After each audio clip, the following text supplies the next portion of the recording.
So folks, as promised, I mentioned of course I wanted to do a Jaguar XJ220 LM race car build as a bonus special project, and that's exactly what we're doing here. As it happens, it also sits perfectly under the 700 point level, so as the LM name suggests, you can most definitely use it at Le Mans.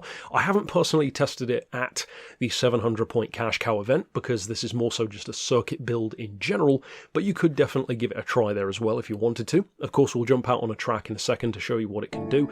As far as the visuals, there are tons tons of LM liveries that people have done. Of course, I will put a link to the one in the description that I've used if you do want to download it, and of course that takes care of the visuals as well. As far as the parts, I am running with Gran Turismo 6 style numbers, so that one has 542 horses.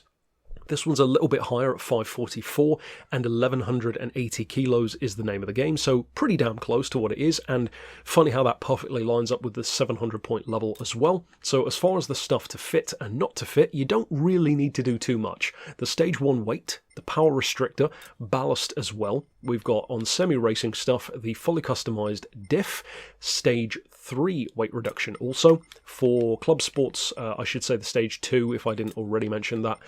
For semi-racing we've run through that. Then for the racing stuff we've got the filter, the silencer, of course the pads and discs. Like I said before, it doesn't really matter what discs you go for. You could go for slotted, drilled or carbon ceramic. It's all down to you, doesn't make too much of a difference. We've got the clutch and flywheel, fully customised suspension, fully customised gearbox as well. The racing hard tyres is what I've gone for. Of course, that's up to you. If you want to give it even more of an advantage, you could go for one of these, mediums and especially softs, but of course that will bump up the points as well, so you need to bear that in mind. And we've got nothing under the extreme section, so depending on how you decide to do the visuals, whether you grab the one from the description or if you do your own, of course that will slightly affect the point level. There is one tiny thing that you need to do to this just to make sure that it gets under 700 points, and you'll see that in a second. So as far as the build itself, we've gone for the racing hards fitted, of course. For the suspension, I've gone for slightly lower on the front. It still looks higher on the front in practice though. It's a common thing for the XJ220. 96mm, so almost as low as it can go. Then a tad higher on the back at 98. We've got 4 on anti-roll, 36 for compression on the dampers, 44 for the rebound. For the frequency, I've gone for 3.15, 2 degrees of camber, perhaps not as much as you might think. Likewise for the toe, none on the front, and 0.20 in on the rear. As far as the diff, I've personally opted for 10, 20 and 40. Now that might not work for everyone, because the XJ220 has characteristically heavy steering, and this racing version still does. So if you don't like the car, this isn't necessarily going to win you over. But I will say it suits my driving style. I like cars that are a bit heavier because you can approach that and prep for it, and it doesn't tend to catch you out as much as, for example, a car that slides around. So it's all down to personal preference. As far as the transmission, we've got that fitted. I haven't touched the individual gears, but I've gone for 320 kilometers an hour on the auto setting. You're only working with 5 gears anyway, so that's more than quick enough for most tracks.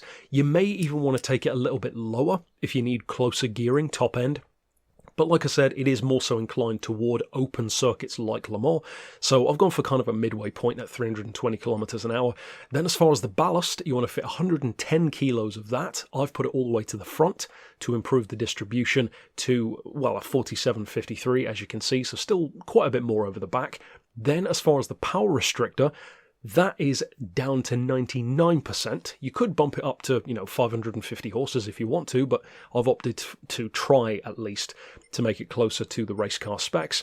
The ECU is not fitted, of course, and here's the key thing that you want to do to get it just under 700 points. We've got maximum downforce on the back and 199 on the front. And if you change that just by 1, as you can see, it bumps it over 700. So it's kind of ridiculous that 1 makes that difference, but there you go. If it allows it to be in 700, then that's great. And then as far as over here, you can see all of the other stuff that I have, of course, fitted. So all that remains, jump out to Dragon Trail, which of course is my test course of choice, to show you what this thing can do in practice. Now in terms of actual lap times, what are you looking at? Well, in the sub 700 point category, you can run 139s with this thing. I'm certainly running 139s. My personal best with it so far is a 139.4. Like I've said before, I'm far from being the fastest of drivers anyway, so your results may vary. You may take it quicker than that, you may take it slower than that. I would say that breaking into the 139s though is not particularly difficult. The way that I would recommend driving this car, the approach that you should take, because of that distinct heaviness to its steering, especially under braking, I've noticed, you want to brake while the car is still in as straight of a line as possible and try to avoid braking mid-corner. Because with a lot of cars you can still do that. In this car it really doesn't like that. Of course that's partially to do with the diff, but it's also partially because of the car's inherent personality. So you want to brake while you're still on the straight as much as you can, then allow it to coast into the corner, and I would recommend allowing it to coast through the corner, and you can see me doing that at a few points here, and then throttle on as you exit. In terms of spinning up the rear wheels, it's pretty good for that. You can, if you really pile on the power, but it's pretty controlled. It's not the most powerful thing around anyway, which does help. It has a decent amount of torque, and certainly a decent amount of power, and the weight being so much lower definitely helps. But this is of course more of a novelty build anyway. It's kind of a combination of a circuit setup and a special projects replica, because as it happens, this replica of the LM race car is quite useful for circuit racing anyway at the 700 point level. So if you decide to use it as a special project, of course I hope you enjoy it. If on the other hand you decide to use it as an actual point-based circuit car, or even a cash cow at Le Mans, then of course tell me down below what results you found and if you enjoyed it. But for now, as always, thanks for watching.